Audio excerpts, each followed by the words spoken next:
Hey, everybody. Welcome back to the Mentor Nation podcast. It's your host, John Abbas here. And if you don't already know, the Mentor Nation podcast interviews mostly entrepreneurs, but always really interesting people who have incredible stories. And the goal of this show has and always will be to have you leave this show inspired and equipped to make better decisions in your own work and your own business through the wisdom that you gain from our guests. If you want to see some of the other incredible episodes, just visit mentornationpodcast.com. At the very top, I always put some of the most popular episodes and some of the most recent episodes. If this is your first time here on the show, I want to thank you for being here and just ask that you hit that subscribe button so that you get notified every time a new episode is released. Now, that brings me to today's guest.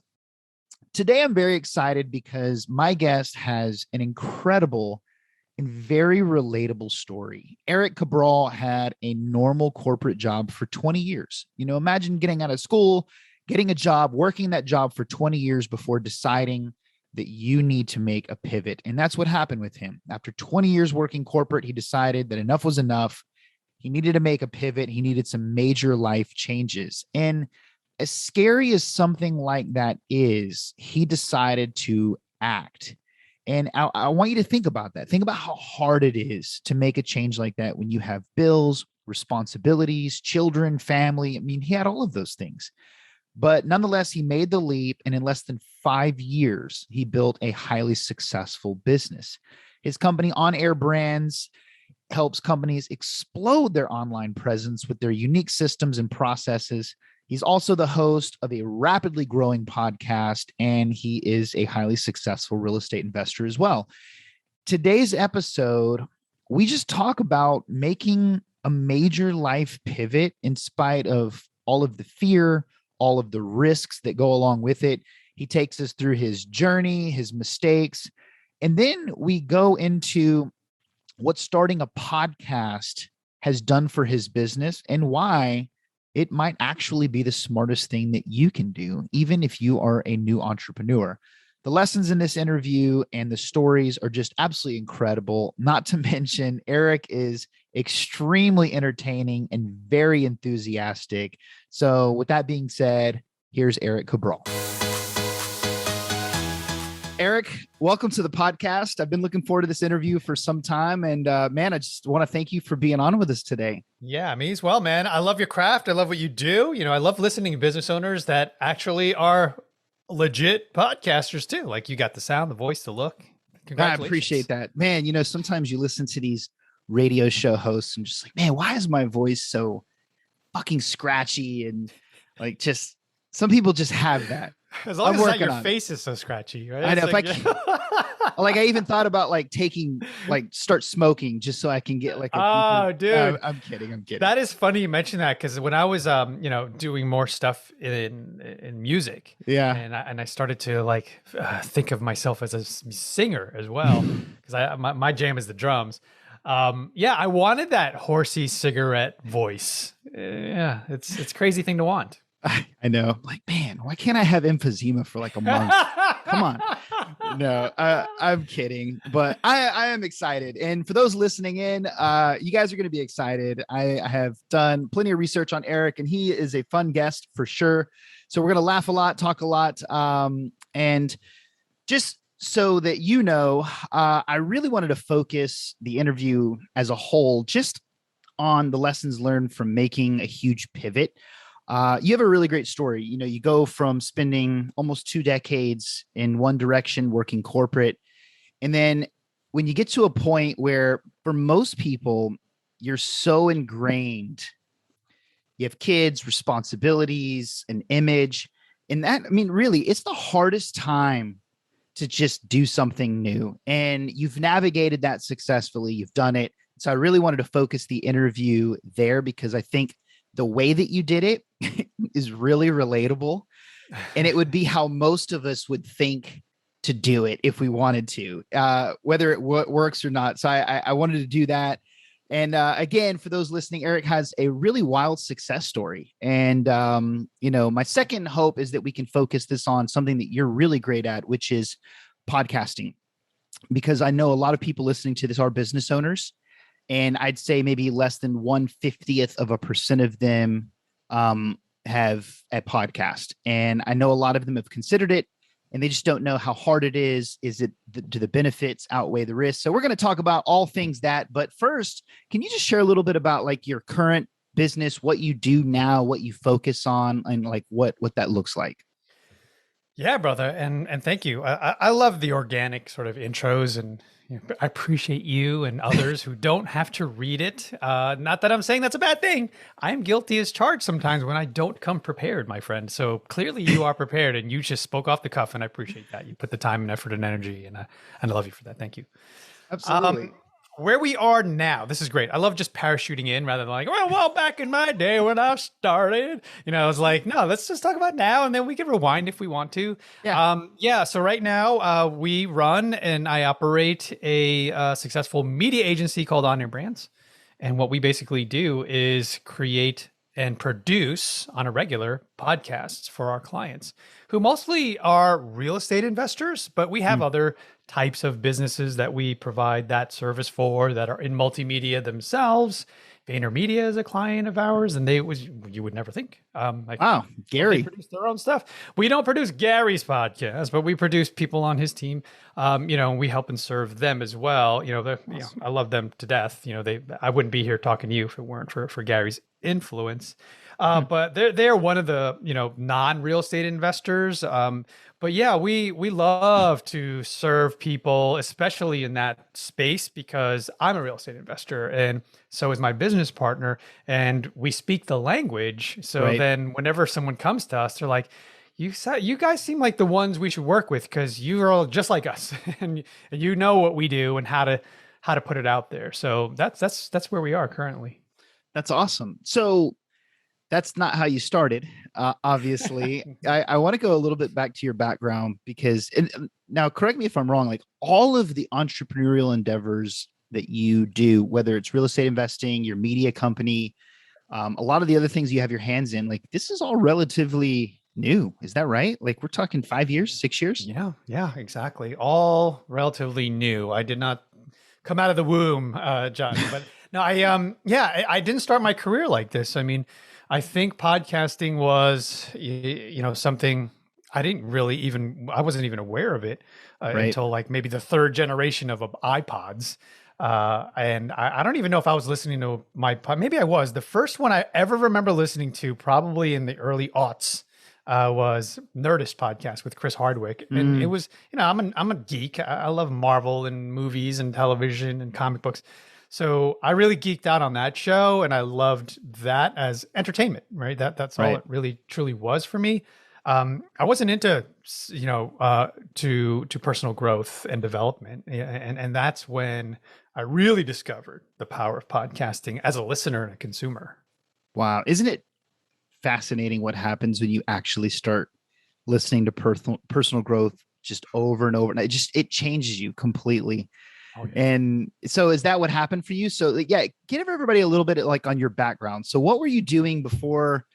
Just corporate? Is that what you were doing? Yeah, man. I had a traditional upbringing. My parents, immigrated from the Philippines. I'm first generation, here, Filipino American, and they're like, get a job, Erik, get a good. They don't have an accent. I'm joking, but they worked really hard to assimilate. And they're like,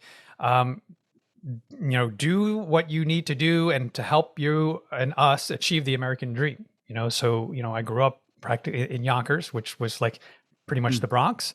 And because we were like on the border, we were in the burbs of Yonkers.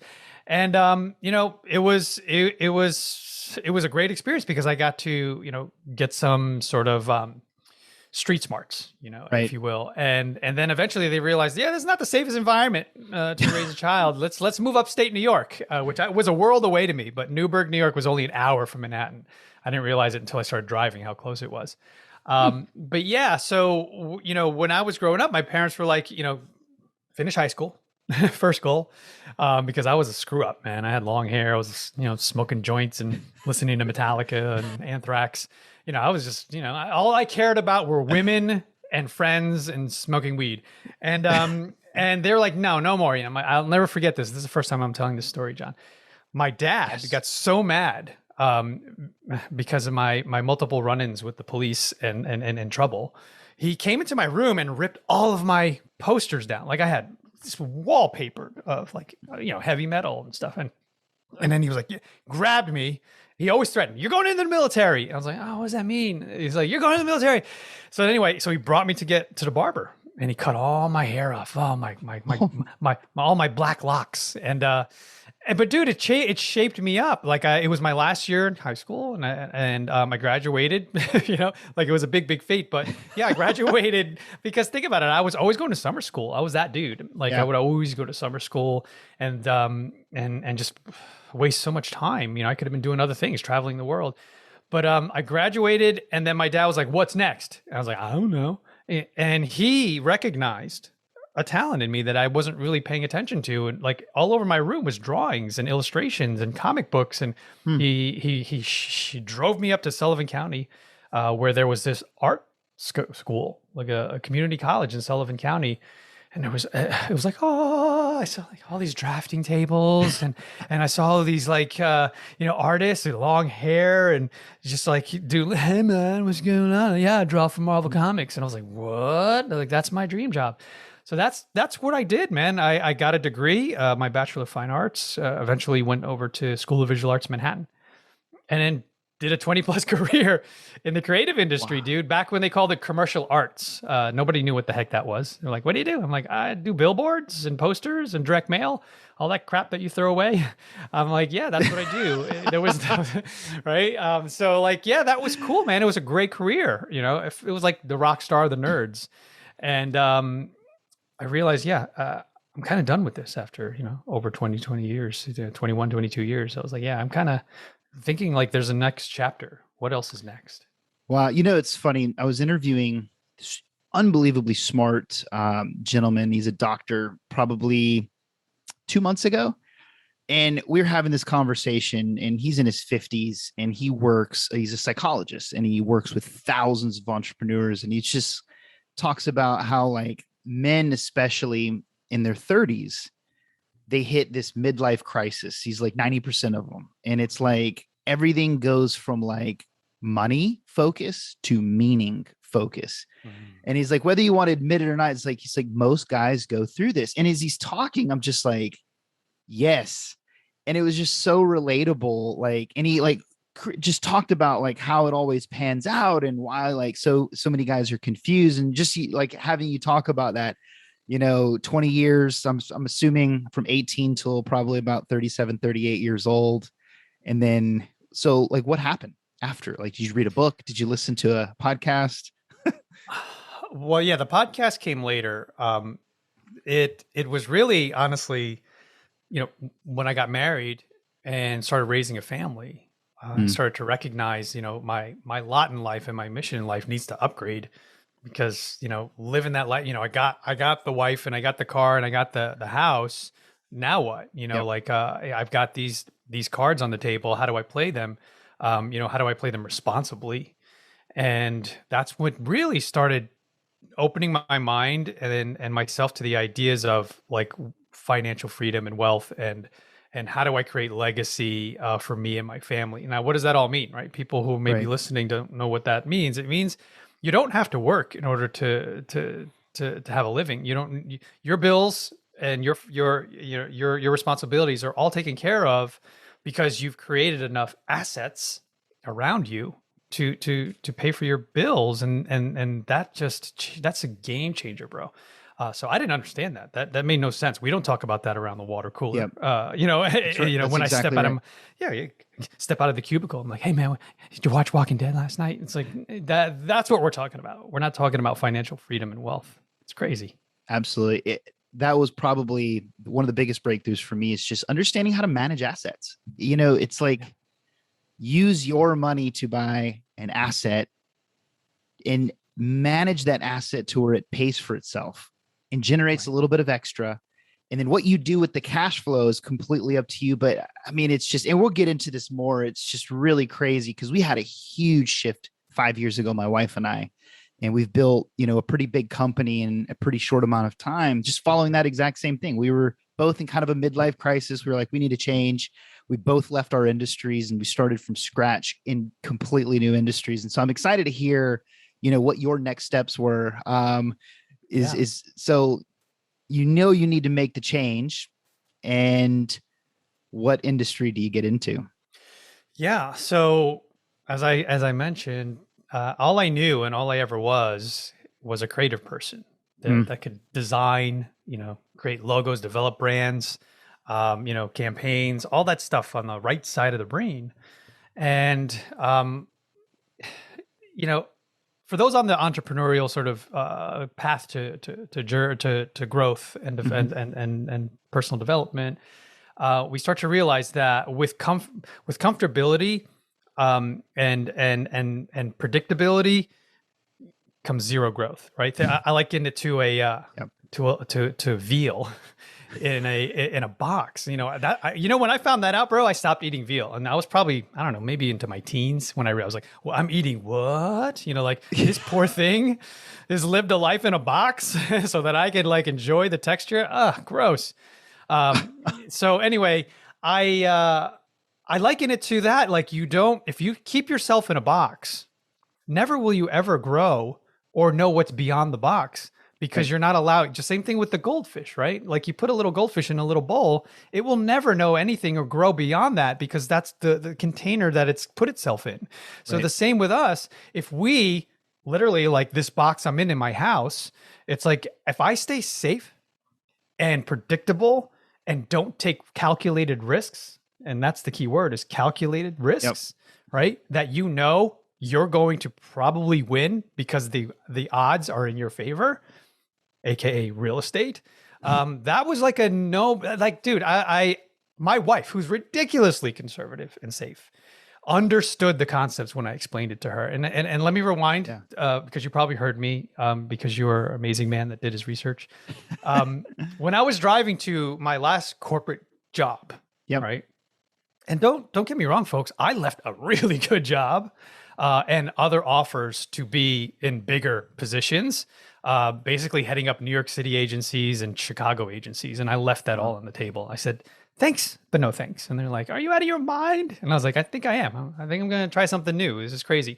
So I left the creative industry, asked my wife for permission. The CEO of the house said yes. And I was like, thank you. She was like, because we've saved enough. Thankfully, we were wise. All we knew was save, put the money in the mattress, but we didn't know how to invest it. We didn't know anything about that. That's what everyone tells us, John. Save, right? It's like, what are you going to do with that? Super vulnerable. You're making 0.01% interest on money in the bank. Exactly. They're the ones making the money, not us. So anyway, I discovered real estate because on my commute to this last, job of mine was, and I do, like, it's funny. We are basically unemployed. Like, we're unemployable at this point. I don't want to. If I got a job offer, I would not take it. I wouldn't know what to do. But I'm driving and I'm listening to Rich Dad Poor Dad, and that was the purple pill. That was what changed my life. And I don't even know how it landed in my inbox. I think the Facebook algorithms figured it out that I was looking for alternative investments. So they sent me the book. I downloaded it. I listened to it, and I'm literally punching the steering wheel, dude, out of anger and frustration and inspiration to do something with my life. And that's when I was like, honey, we got to do this. We got to do this. She's like, okay. So I was like, but I need to stop what I'm doing. I need to leave it all behind and I'll push everything from the right brain to the left brain and become this data-driven, analytical, risk assessing person. And I had to reinvent myself to become a real estate investor. And that's what started me on the entrepreneurial journey. That's awesome. And on that point, I want to have you share your opinion, because I think a lot of people are in the exact same shoes as you, but they have this, like, I want to ease into it mentality. They don't want to burn the ships like you did. And I see this a lot of times. And because they ease into it, they're like, well, I'll keep my job, but I'm going to devote 1 hour a morning to learning about real estate investing. And they never do it. They never actually see it through. So can you speak on that for a minute? Like, why did you burn the ships instead of just easing into it? Did you know that was going to happen if you didn't just go all in? Yes. I knew if I half-assed it, if I went and got a job, I was just going to fall back into the mindset back into the rituals and terrible habits that I was in, of the same, Yep. predictable life. And I knew that if I half-assed it and I said, okay, I'll learn dude, I had no time. I'd come home, I'd be exhausted. I was working and burning the candles at both ends. And then this new job opportunity that I turned down was requiring probably close to 60 hours a week of my time, because it was traveling too. They wanted me to fly back and forth from New York to Chicago. And I was like, I can't see myself being happy doing that. I can't Right. see myself living with myself if I miss the birth of our second child. That's where I was like, this seems like it's going to offer me some level of freedom that I'm not aware of fully, but I understand the concept of it. But I need to go all in. And like you said, I need to burn the boats so that because if you land on the island and you don't burn the boats, you got the option to get back on that freaking boat and leave. I didn't want to do that. Right. Yeah. So did you like immediately quit your job and just buy a rental property? Like what was like the, because I know what I would have, like, I see myself. This is why I say your story is really relatable, right? Like, it's like, okay, I have to burn the boats. What do I do? All right, I'm gonna get on Google, best type of real estate investment. And then you just like get into this world, start listening to Bigger Pockets, and it's just like, okay, shit, what do I do? Like, dude, what did you do? Exactly what you said. I started listening to first you Google it, right? Bigger Pockets, probably the number 1 or 2 search at the top of the engine. And I just started absorbing as much as I could, and every opportunity, going to the gym or whenever I was in the car, I was listening to Bigger Pockets. But here's the thing, dude. I understood that I probably need to be able to touch the bricks and sticks, right? I'll feel comfortable if I invest close to home. And that's, I probably heard it on Bigger Pockets, somebody saying that. So what I did was I started combing through the episodes, and I think there's probably like 100, a little over 100 at the time, episodes for local people. I started looking for all the Central Jersey episodes, maybe the North Jersey episodes, and I started reaching out to them, or sort of consuming or watching whatever they were doing. And one of the main dudes there was Matt Faircloth. And I was like, oh, damn, he's 15 minutes from my house. So I just reached out to him, and then I visited him, and I kept showing up, and he was like, who are you? And I'm like, hey, can I follow you around? Can I learn from you? And that's when I started to understand the power of your network and aligning yourself with people who are doing exactly what you want to do and learn for free, man. Well, I mean, don't get me wrong. I paid for coaching too, and still to this day. But he became a really close, if not one of my best friends now, because I kept showing up, and because I would he didn't take me seriously. I was one of the hundreds of people that always reached out to him, but he said, you kept showing up. And literally, dude, I'll never forget this. One Christmas, I knew what he drank because I frequented one of the spots he'd go to. Yeah. And there's lockers. There's these lockers, and it had plaques on them, companies, local companies. I'm sorry, we don't have one. Underbrand should put one there. But anyway, it said DeRosa Group, Matt Faircloth. And I looked in there. I was like, oh, he likes Johnny Walker Black. And I was like, oh, so then on Christmas, I picked it up, dropped it on his table, and I said, I left you a present. And it was history. It was romance ever since. Bromance ever since. Dude, I have to reiterate this, like, Erik, because you said something that every successful guest I've had on does. And I feel like a lot of people, especially if they're in their 20s or they're in their 30s, especially when they get to that, it's like they're too good for this shit. And this is important because I was interviewing 2 weeks ago the most famous dentist in the world, like Matt Damon, Ben Affleck. Like, wow, he's the dentist to every Justin Timberlake, Tom Hanks, and he built this world-class practice. And I'm sitting here interviewing him, and this is what he says to me. He's like, I didn't want to waste time. I get out of college, I get in the phone book, I look up the most successful cosmetic dentists in New York, and I cold call every one of them. I just show up to their office until one of them took me in and mentored me. You said the exact same thing. I didn't know anything about podcasting. I literally got Entrepreneurs on Fire, Johnny Lee Dumas's podcast. I made a list of every guest he's ever had on, and I started literally hitting them up one by one. Fucking loved you on this podcast. I'd love to interview you. And if you look at like my first 20 guests, they're all from his podcast. And it's so important that people aren't too good to do that. You want to do something, find someone that's done it and get them to mentor you. Oh, I'm just So glad that you said that. Can I share one more story about that, please, John? please. Because I think, like you said, your audience will benefit greatly from it. So imagine the scenario. I'm in my early 40s. You know, I left corporate America, a cush job, paying over six figures. Right, I left that security, and I'm showing up to meetups where there are 20 somethings flipping houses, wholesaling, doing deals, and I'm like, holy crap! I need to know these people. I need to understand how they're doing it.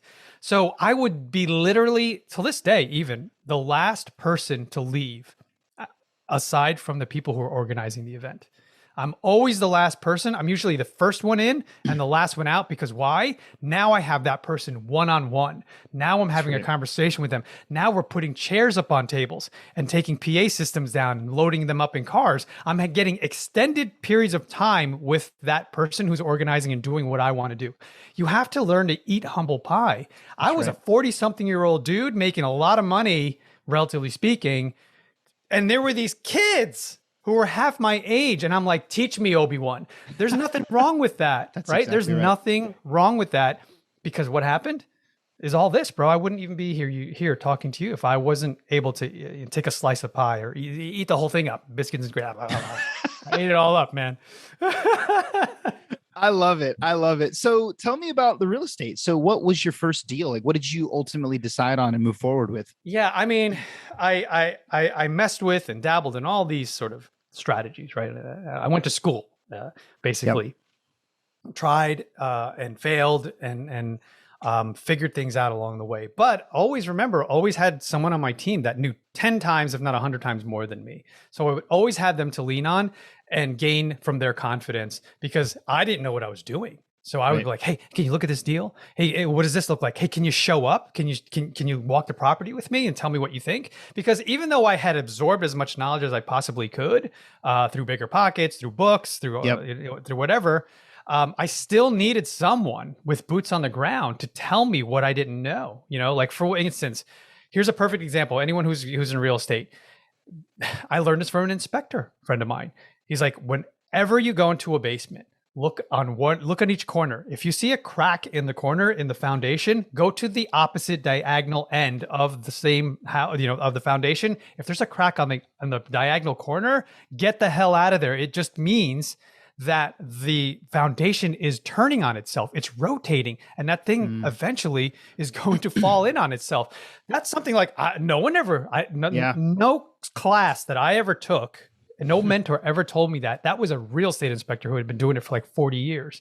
So like this is the knowledge that we need, and surround ourselves with people that are doing what we're trying to do to best set ourselves up for success. Awesome. So why did you start a podcast, and how has that like worked out? Because man, on your website, and everybody listening, do you have some big names on your website?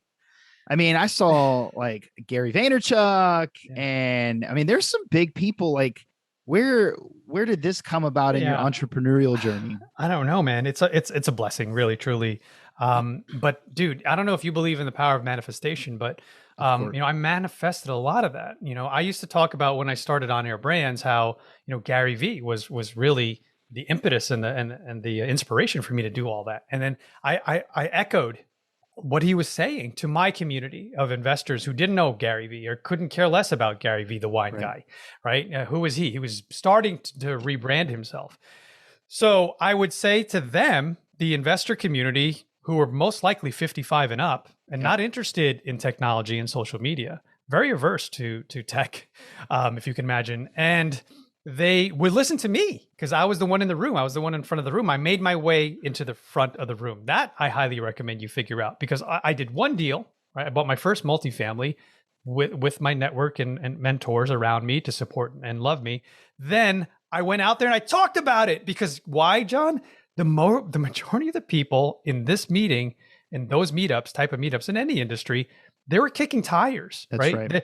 The limiting beliefs, fear of the unknown, right? They're not willing to take the risk, but they're willing to listen to me talk about me taking risks, and maybe someday they'll do it, they'll try it.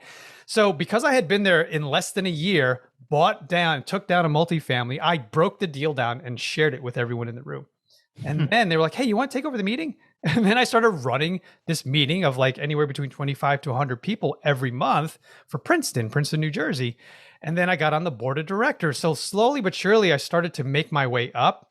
And that was by design, by listening to Gary and people like Gary saying, get into the front of the room, become a thought leader, document the journey. So I started documenting my journey. And that's where the podcast came from, because people were always asking, dude, I thought you were a creative guy. You're doing real estate now? And I'm like, well, maybe you just need a one-stop shop where you can catch all this. And that's called Entrepreneur Circle. So that's what really started the podcast. Dude, that's super, super cool. We love short-term rentals. So my wife and I were heavy, that's our real estate. We got out of long-term rentals and we focus.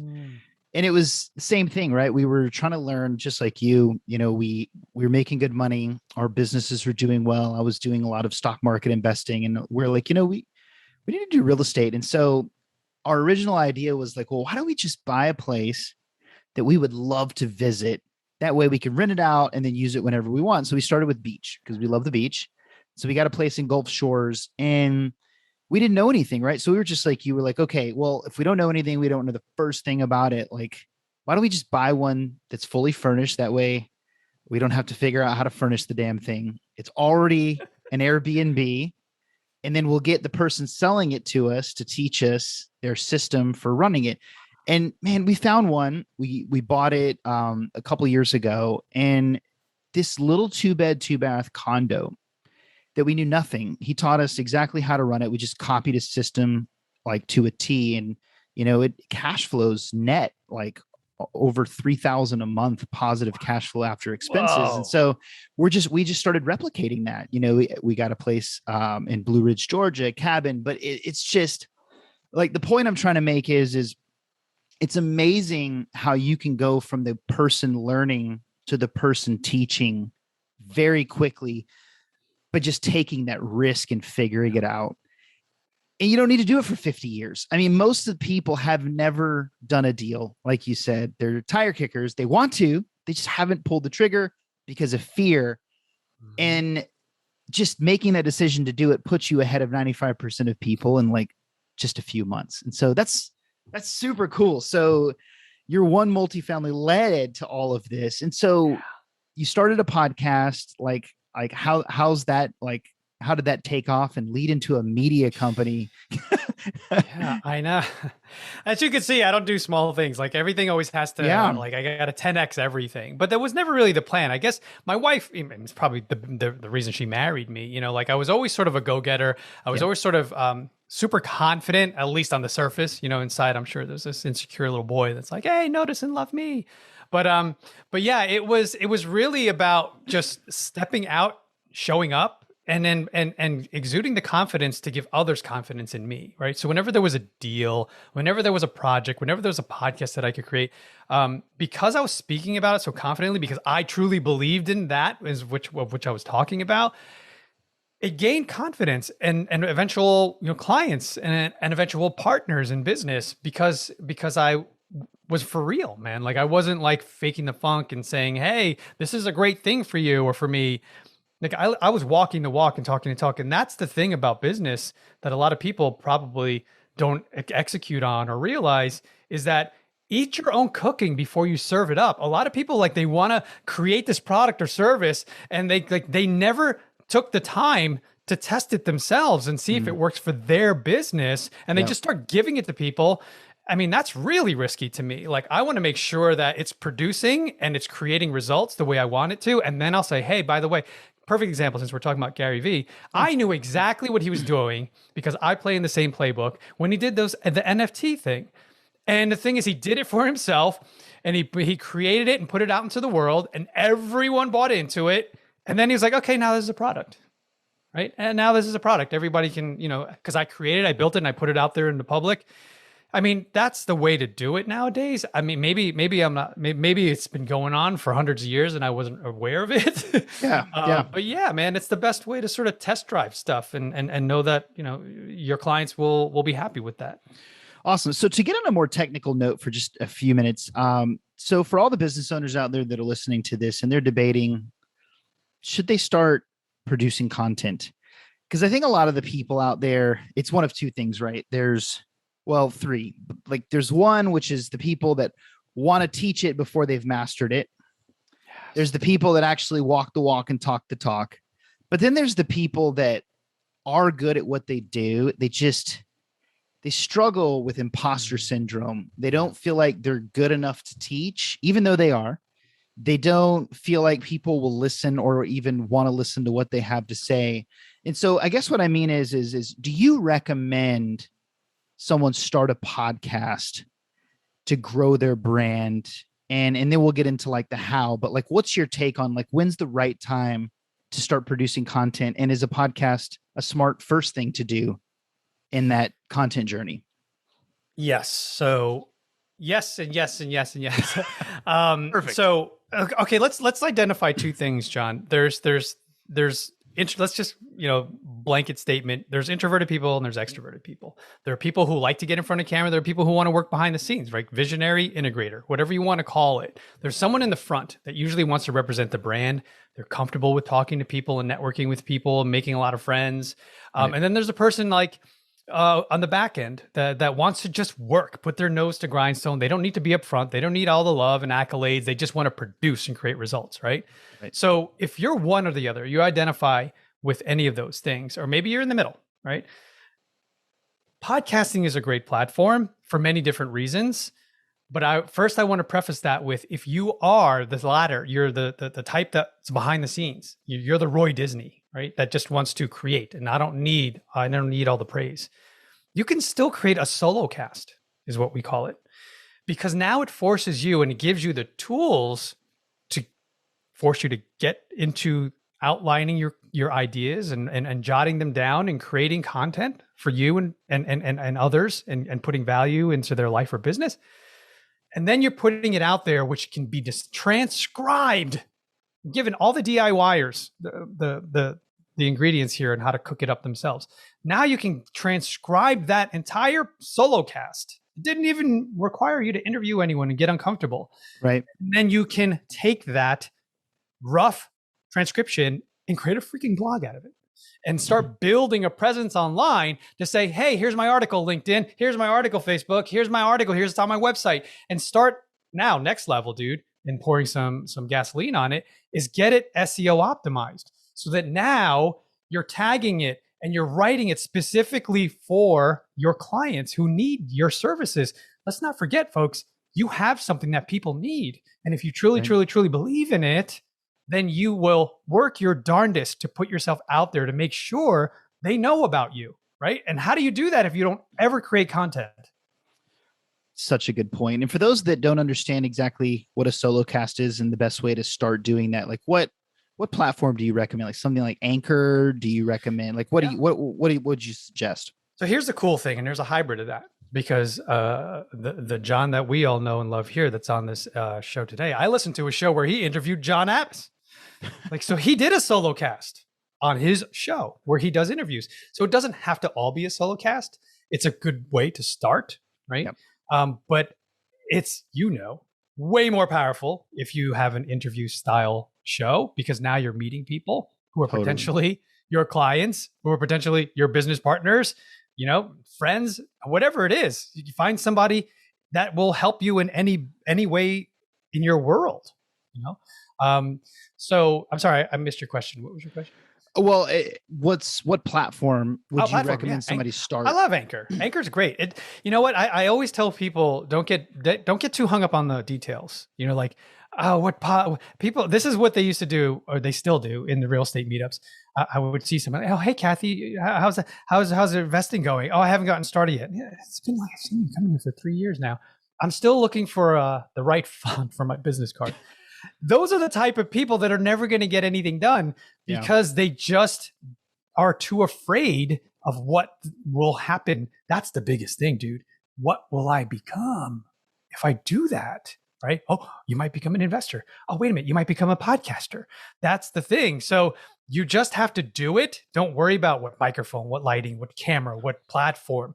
But what John mentioned, Anchor is the easiest platform that I'm aware of. Maybe there's something new and great out there, but Anchor is so great because you could pick up your phone. And I remember my first podcast or two was literally me talking in my basement on my phone when everyone was asleep. And then I never took it down because it's just a great way to, it's literally documenting the journey, man. Like from now to, back then I was a podcaster. I wasn't a podcaster. I was talking on my phone to one person, who's my mom. That's awesome. Do you ever watch that guy that he was on YouTube, older guy called Dad, How Do I? You ever remember that article they wrote? Man, this guy who's like in his 60s and just wanted to make like 4 or 5 YouTube videos for his daughter for things that he knew she would need to know moving off on her own, like buying her own first home. And so like it started with just like how to unclog a toilet, and it's just called Dad, How Do I? And I mean, dude, his channel grew from nothing to like 4 million subscribers in like 6 months. I mean, all these articles, then it was just like how to tie a necktie, and it was like he told the story of how like his dad was never around to teach him these things, so he wanted to do it. And I mean, wow, it was just absolutely crazy. Like, so the moral of the story is just do it. Don't worry about how good, how not good. So I just have a couple more questions for you, Erik. Number one, obviously you've done a lot of really incredible things since making the decision to move away from corporate into business. Like if you had to say, like, what was the 1 or 2 single best decisions that you made out of everything that you've done that led to like just the most fruitful results? Like what one thing that you could look back and be like, oh my God, I'm so glad that like I chose to do that. Yeah. Well, that was the number one is the decision to take the pill and get out of the matrix. That's really what it is. It's funny because I practically forced my business partner to watch. She had never seen The Matrix, and I reference it like almost every day. Like Seinfeld, I always reference it. Something relates to that. Yeah, and that's truly what it feels like being in the corporate grind. And here's the thing, and you can think of it however you want, but I see it as an outdated, outmoded, industry, right? Because we get caught up in something that was designed from so long ago. And there's many new ways to do things. And I needed to get out of it. I needed to get out of the mindset of like, there's only one way to do things. I didn't understand that there were other options and there was ways to become financially free. And there was a playbook called the tax code.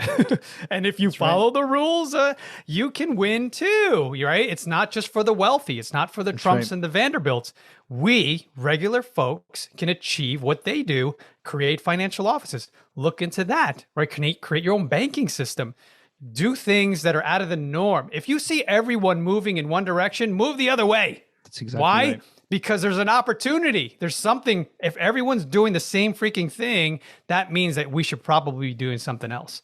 So that's what I feel like corporate America, even, and not to knock on it, but we homeschool, brother, because it was based off of an industrial revolutionary mindset. Right? That has never been updated, man.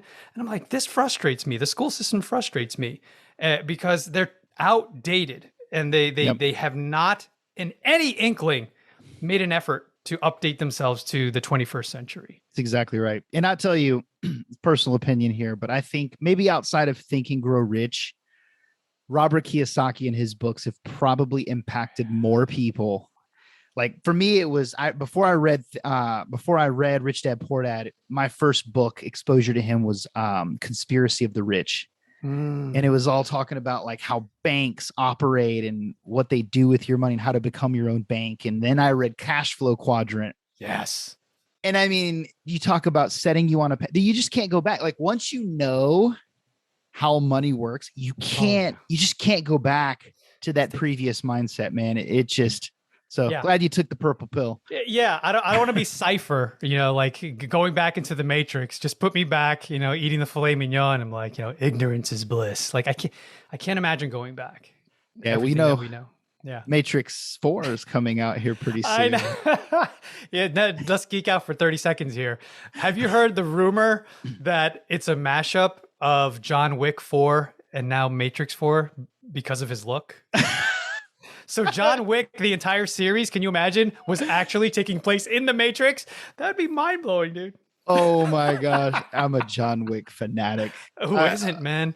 I love it. I love Keanu Reeves just in best. general. Ever since Bill and Ted, and Point Break, I've been. For me, it was Point Break. Point Break. Oh, such a good movie. I such know. a good movie. And he's like the dude. Whatever you see him in, like that's him in real life. Like he became John Wick. If anyone's ever seen that video or videos of him actually training and becoming like legitimately aware of like how to use all this weaponry and all these tactics. Like he went to school, man. He's badass. He's a cool guy. That's it's like Tom Cruise, man. The guy's still doing all his own stunts. He's almost 60. Just like, bro, that's so amazing to me. Yeah.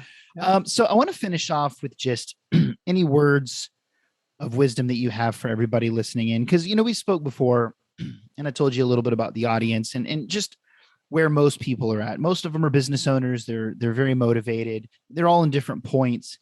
But, being where you are, and the thing that I love more than anything is somebody that has created drastic change in their life in under 5 years. That to me is the ultimate. It's not about how much money, how much wealth you're creating, like for your family. But to me, the ultimate success is like living your life one way, being fed up, making a decision, and creating drastic change in a short window of time. To me, that is like, because it takes bravery. You have to be like, just everything that makes a good movie, right? Like risk, unknown, uncertainty. So like having gotten to where you are now, looking back, talking to everybody that's listening as if you're talking to yourself 5-6 years ago, like, is there anything that you would share as kind of in closing?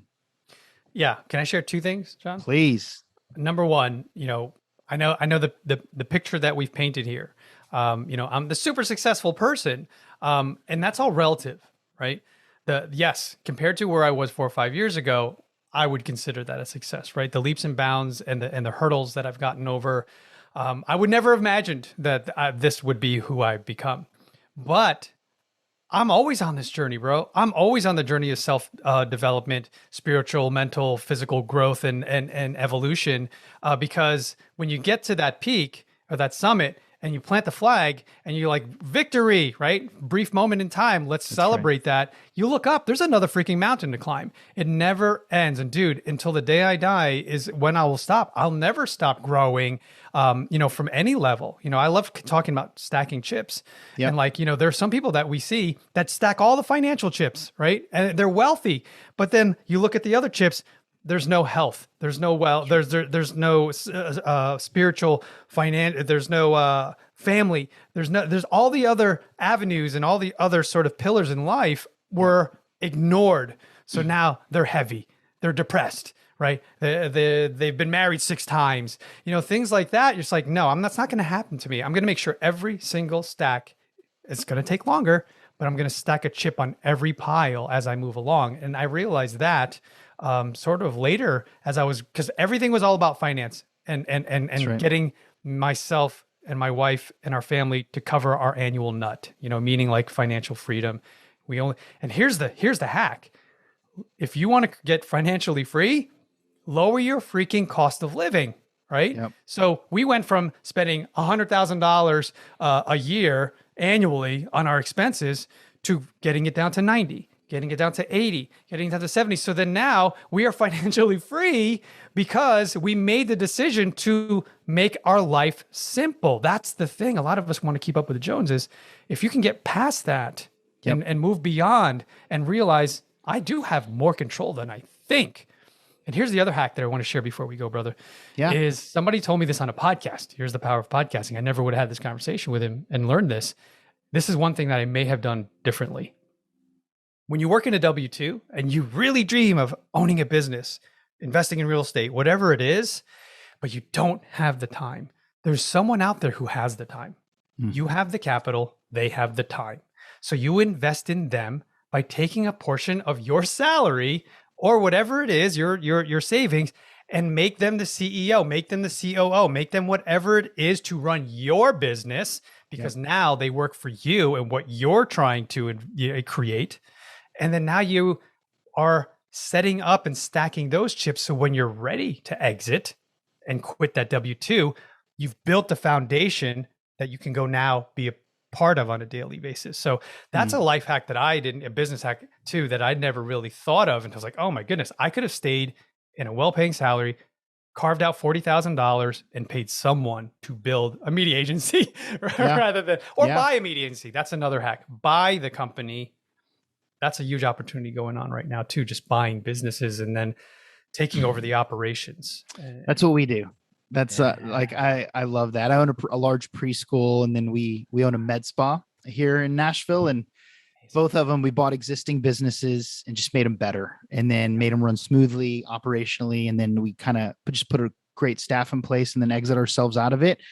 But man, spot on. Like really, there's so many good businesses out there. People are trying to either retire, move on to something else. And we look for specific things, but absolutely, you don't have to wait years and years and years. You can actually get started now. So wait, one more thing. Yeah. So 3 things I'm adding. And I know if you have wealth or you have money somewhere that's accessible that you don't even realize. I didn't know that my orphan 401ks can be transferred into something called self-directed IRAs. Now, I'm not an accountant.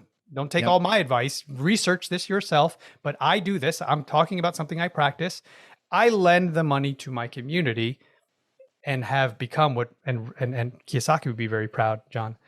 I became the bank. So now I lend my money out to investors who are doing flips, who are doing deals, because I don't want to do the deals. I don't want to hammer nails, but they do. And they take my money and I just charge them interest like the bank does. And that's a powerful tool as well if you want to be a passive investor. Yeah. Are you doing hard money? Is that what you're doing? Yeah, private lending. Yeah, hard money. Gotcha. It's short-term lending, right? 6 months, 12 months. And we just charge interest in points, meaning a percentage of the total. So yeah, it's really powerful because it keeps me active. It keeps me looking at deals. It keeps me, engaged with the community, but I don't have to be active to do it. That's awesome. Well, Erik, man, I appreciate your time today. You absolutely crushed it. You gave a lot for everybody to, just digest and think about. I think it's going to hit a lot of people because number one, a lot of people think it's too, and I post this all the time on social media because I feel like, especially when you're 30s and 40s, people just get this, like it's too late mentality. And so this was just a huge wake up that it's not too late and you're just in time. So I really appreciate you sharing this. I can't wait to publish this episode and have everybody listen to it. And hopefully we'll get the opportunity to have you back on one day, man. And we'll take one of the things that we've talked about just a little bit deeper and take it to another level, man. But thank you. I really appreciate all you do and all the content you put out. And I appreciate you being with us today. Thanks for having me, John.